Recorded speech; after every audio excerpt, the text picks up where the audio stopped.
It was supposed to be the happiest day of my life. After 4 years together, with one of them engaged, I never imagined that my wedding would turn into a nightmare. Everything seemed perfect until the moment we cut the cake. What happened next was a humiliation I didn't see coming, one that shattered my trust in him. The worst part? It wasn't just the prank itself, but how easily he laughed it off. As the laughter echoed around me, I couldn't help but wonder, had I truly known the man I was about to marry? A few months before our wedding, I noticed something strange about Jake. He started watching prank videos on his phone, videos that I couldn't quite understand. At first, I thought it was harmless, a quick laugh here and there. But then I began to notice the pattern. Many of the pranks were specifically aimed at brides during their weddings. Some videos showed brides with their faces shoved into cakes, others with embarrassing pictures of them projected on a screen for all the guests to see. It didn't sit well with me, and the more I saw, the more uneasy I became. I had always imagined my wedding day as something beautiful and meaningful, not a moment for anyone to make me the punchline of a joke. So, I decided to speak up. One evening while Jake was watching another one of these videos, I sat down beside him and said, "Jake, I need to talk to you about something." He paused the video and turned to me, smiling. "What's up, babe?" I took a deep breath, trying to keep my voice steady. "I don't want any pranks at our wedding. No cake in the face, no embarrassing photos, nothing like that. I've seen what you've been watching, and I need you to promise me this won't happen." Jake chuckled, brushing it off. "Relax, babe. It's just harmless fun. I wasn't planning anything like that." I could feel my heart race as I looked into his eyes. "I'm serious, Jake. I've seen those videos, and I don't find them funny. I want our wedding to be perfect, and I don't want anything ruining it. Promise me." He laughed again, this time more casually. "I promise. It's all good, babe. You're being way too serious about it. It's not like I'm actually going to do anything." I wanted to believe him. I did, but something about the way he said it didn't sit right with me. There was a glint in his eye, a sort of mischievousness that made me doubt his words. I brushed off my concerns, thinking maybe I was just overthinking it. After all, Jake was usually so laid back and easygoing. Surely, I was being paranoid. But then, over the next few weeks, I began to notice little things that set off alarm bells in my mind. Jake started making strange arrangements with his friends. He became overly interested in choosing the photographer for our wedding and insisted on picking out the cake, even though I had already made those decisions. At first, I thought it was sweet that he was taking more initiative with the wedding plans, but as time went on, I couldn't ignore the nagging feeling that something wasn't right. The night before the wedding, I couldn't shake the unease. I felt like there was something Jake wasn't telling me. I decided to remind him once more. "Jake," I said quietly as we sat together in our hotel room, "please, don't do anything that will embarrass me tomorrow. I don't want any pranks. I've already told you how I feel about it. If you do something like that, I'll leave you." Jake looked at me, his expression softening. "I told you I wouldn't do anything like that. It's just gonna be us, babe. It'll be perfect." But deep down, I wasn't so sure. Something inside me told me that he wasn't being completely honest. But I pushed the thought away, convincing myself that I was just being a bridezilla, overthinking every detail. The next day, everything started out perfect. The ceremony went smoothly and I couldn't have been happier. But as soon as we moved to the reception, I saw that nagging doubt was about to become my reality. And I had no idea how badly it would all end. The wedding day arrived, and for the most part, it was everything I had hoped for. The ceremony was beautiful. Everything was perfect. And for a moment, I allowed myself to believe that maybe I was just being overly paranoid before. I pushed the worries out of my mind, focusing on Jake, the man I had spent the last 4 years with. I kept telling myself that this was the day that would mark the start of our forever. The reception followed soon after. Everyone was mingling, laughing, and there was a sense of joy in the air. Jake seemed to be in high spirits, just as he had been throughout the day. But there was still something in the back of my mind, a tiny whisper that told me to be cautious. Maybe I was reading too much into things, but I couldn't shake the nagging feeling. Then came the moment that would change everything. It was time to cut the cake, and I stood with Jake, ready to share this iconic moment together. I had imagined this moment countless times, just the two of us, smiling, cutting the cake, and sharing a kiss. But as I held the knife, preparing to make the first cut, I couldn't shake the feeling that something was off. I glanced at Jake and saw him smiling, but there was a glimmer in his eyes that made my stomach churn. For a split second, I thought I saw a flash of mischief, but I dismissed it. I cut the cake, and the crowd clapped, and I smiled for the camera. But just as I was about to lift my gaze from the cake, I felt it. A sudden pressure on the back of my head, and before I could react, my face was slammed into the cake. I gasped, my eyes wide with shock as the cake smeared across my face. The room fell silent for a moment, and then came the laughter. The laughter that I had feared. The laughter that came from every direction, but the loudest from Jake. I could feel the icing dripping down my face, my makeup ruined, and my wedding dress, now covered in cake, was beyond repair. But the worst part wasn't the mess. It wasn't even the fact that Jake had ruined the one moment that was supposed to be special. The worst part was the way he looked at me, still laughing, as though it was all just a big joke. I wiped my face, my heart pounding, trying to keep my composure as the photographer snapped pictures of the chaos. And then Jake said the words that broke me. "This is our wedding photo."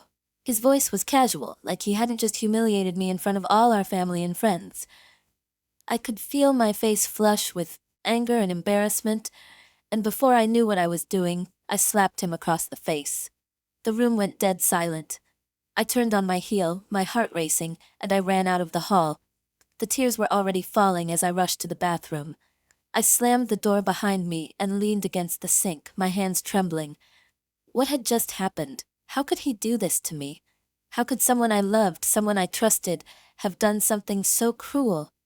I tried to calm myself, but the hurt and humiliation were overwhelming. I could still hear the echoes of the laughter ringing in my ears. The laughter of the man I had just married.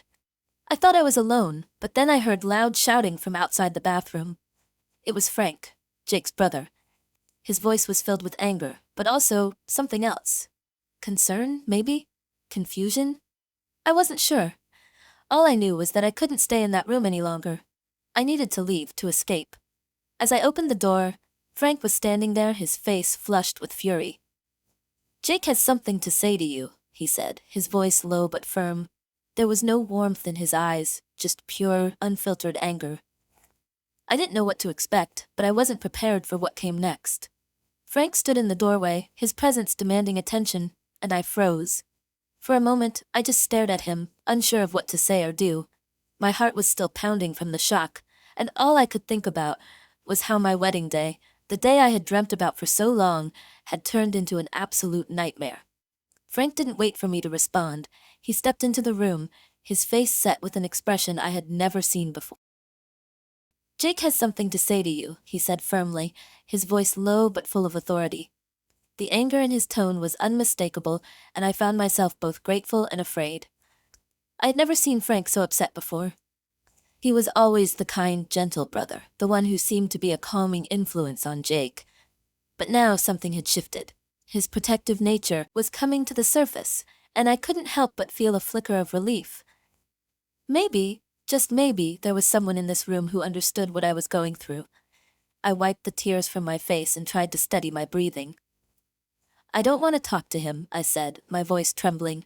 "Not after what he just did." Frank didn't hesitate. "You're going to have to because he's here and he's apologizing, whether you want to hear it or not." With a sigh, I turned away from him, feeling the weight of the situation crash down on me. I didn't want to go back out there, didn't want to face Jake, especially after everything that had just happened. But Frank was insistent, guiding me back toward the hall. As I walked, I felt a strange mix of dread and disbelief. Could Jake really be sorry for what he had done? Was there any sincerity in his apology? Or was this just another empty gesture to avoid facing the consequences of his actions? When we entered the reception hall, the atmosphere had completely shifted. The once joyous celebration was now thick with discomfort. The laughter had died down and people were whispering in hushed voices, avoiding eye contact with me. It felt as though everyone had witnessed something unforgivable, and they weren't sure how to react.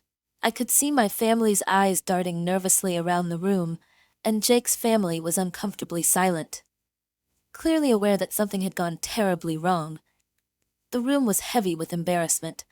Jake was standing near the front, looking utterly out of place. His hands were shaking as he glanced nervously between me and the floor. He looked like a man who had just realized the full weight of his actions.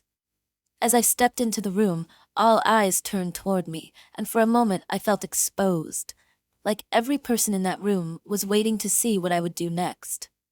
Frank led me toward Jake, and I could see the tension in his posture, the way his shoulders were tight as though he was trying to hold himself together. "Look at her, Jake," Frank said sternly. "Look at her and apologize like a man." Jake's eyes flickered toward me, but his gaze quickly dropped to the floor. His voice, when it came, was barely audible. I'm sorry. I didn't mean to hurt you." I couldn't look at him. I couldn't even process his words. How could I believe an apology that seemed so forced, so empty? But before I could say anything, Frank's voice cut through the silence again. "No," Frank said sharply, stepping closer to Jake. "You need to apologize properly. Look her in the eye and tell her you're sorry for what you did. She deserves that much." Jake's shoulders slumped, and he finally lifted his gaze to meet mine. His eyes were wide with regret, but the damage had already been done. "I'm sorry," he repeated, his voice shaky. "I never should have done that. I didn't think it would go that far. I'm sorry." I stood there, my emotions a tangled mess of anger, hurt, and disbelief. I didn't know what to say. The apology felt meaningless, like it was just another attempt to smooth things over and get back to normal. But nothing could make things normal again. Not after what he had done. Frank turned to me, his expression softening as he saw the hurt in my eyes. He gently placed a hand on my shoulder. "Come on," he said, his voice quieter now. "Let's get you out of here. You don't need to stay in this mess any longer." I nodded, feeling a strange sense of relief. Frank was the one person who seemed to understand. He didn't try to justify Jake's actions, didn't try to tell me it was just a joke gone wrong. He was the only one who truly seemed to care about what I was going through. With Frank by my side, I walked out of the hall, the weight of the day finally starting to lift, even though I knew that what had just happened was far from over. I followed Frank out of the hall, feeling as though I were walking in a fog. My mind was still racing, processing everything that had just happened, but my heart felt heavier with each step. I hadn't expected Jake's apology to feel so hollow, so forced. I had hoped for something more genuine, but it was clear to me now, Jake's apology was just another attempt to avoid the consequences of his actions. And even worse, it felt like he didn't fully understand what he had done to me. As we reached the parking lot, Frank didn't say much, but I could see the concern in his eyes. He had always been the calm one, the one who kept his emotions in check, but today his protective instincts had kicked in. I felt strangely comforted by his presence, but a part of me still felt utterly betrayed. How could I have been so blind? For 4 years, I had loved Jake, trusted him, and yet here I was, standing on the edge of a broken marriage after one night of humiliation. Frank opened the car door for me and gestured for me to get in. I hesitated for a moment before slipping into the passenger seat. As the door shut behind me, I glanced back at the empty wedding venue, and it hit me all at once. The wedding I had dreamed of, the perfect day I had planned for months, was ruined. By Jake. I wasn't just angry, I was heartbroken. I had thought he was the one, the man I would spend the rest of my life with. But now, I didn't even know who he was. The car ride was silent at first. Frank started the engine and drove without saying a word, as if he knew I needed space to think. My thoughts were jumbled, each one more painful than the last. I couldn't stop replaying the moment when Jake shoved my face into the cake, the laughter that followed, and the look on his face when he called it our wedding photo. He had humiliated me in front of everyone I cared about, and for what? A laugh? A cheap joke at my expense? Finally, Frank broke the silence. "I'm sorry you had to go through that," he said, his voice softer now. He's always been like this, always pushing people around, getting his kicks from making others feel small. But this was different. You didn't deserve that." I turned to face him, surprised by his words. You knew? You knew he was like this?" Frank nodded, his jaw tightening. "Yeah, but I never thought he'd do something like this to you." He always used to do it to me, ruining my birthdays, embarrassing me in front of everyone. But I just had to deal with it because, that's what brothers do. Our parents would always brush it off as just sibling rivalry. But this, what he did to you, it's unforgivable. I blinked, trying to absorb what Frank was saying. It made sense now, the way Jake had acted in the past, the way he'd always dismissed Frank's feelings. But to think that Jake had been doing this to him all these years, making him feel small and insignificant, it was heartbreaking.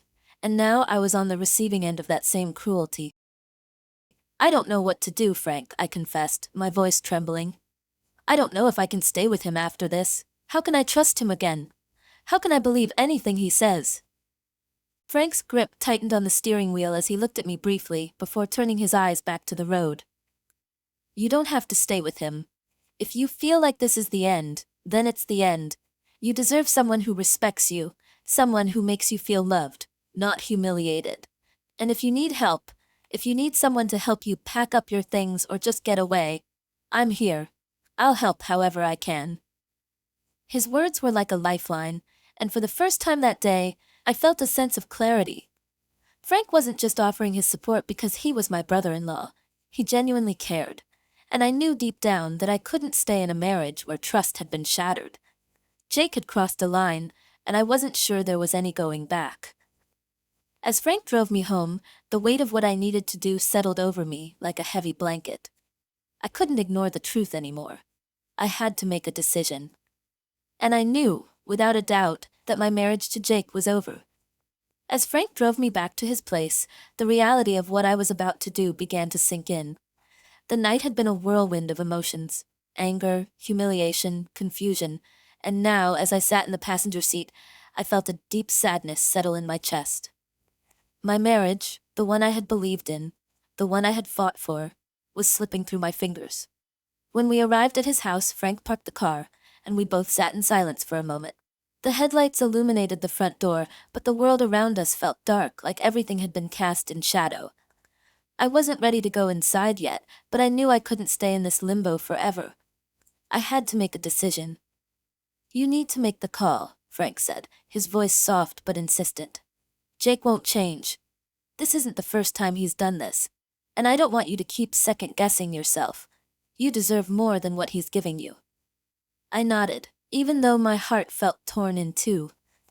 I didn't want to end it, but I also knew I couldn't keep living in a relationship where my trust had been broken so severely. I thought back to the wedding day, the moment when he shoved my face into that cake, the laughter of the guests, and the look in his eyes as he declared that the ruined photo would be our wedding photo. The words "harmless prank" echoed in my mind, but they no longer felt like a valid excuse. It wasn't harmless. It was cruel, and it was the last straw. Frank's grip tightened on the steering wheel as he looked at me briefly before turning his eyes back to the road. You don't have to stay with him. If you feel like this is the end, then it's the end. You deserve someone who respects you, someone who makes you feel loved, not humiliated. And if you need help, if you need someone to help you pack up your things or just get away, I'm here. I'll help however I can. His words were like a lifeline, and for the first time that day, I felt a sense of clarity. Frank wasn't just offering his support because he was my brother-in-law. He genuinely cared. And I knew deep down that I couldn't stay in a marriage where trust had been shattered. Jake had crossed a line, and I wasn't sure there was any going back. As Frank drove me home, the weight of what I needed to do settled over me like a heavy blanket. I couldn't ignore the truth anymore. I had to make a decision. And I knew, without a doubt, that my marriage to Jake was over. As Frank drove me back to his place, the reality of what I was about to do began to sink in. The night had been a whirlwind of emotions: anger, humiliation, confusion, and now, as I sat in the passenger seat, I felt a deep sadness settle in my chest. My marriage, the one I had believed in, the one I had fought for, was slipping through my fingers. When we arrived at his house, Frank parked the car, and we both sat in silence for a moment. The headlights illuminated the front door, but the world around us felt dark, like everything had been cast in shadow. I wasn't ready to go inside yet, but I knew I couldn't stay in this limbo forever. I had to make a decision. You need to make the call, Frank said, his voice soft but insistent. Jake won't change. This isn't the first time he's done this, and I don't want you to keep second-guessing yourself. You deserve more than what he's giving you. I nodded, even though my heart felt torn in two. I didn't want to end it, but I also knew I couldn't keep living in a relationship where my trust had been broken so severely.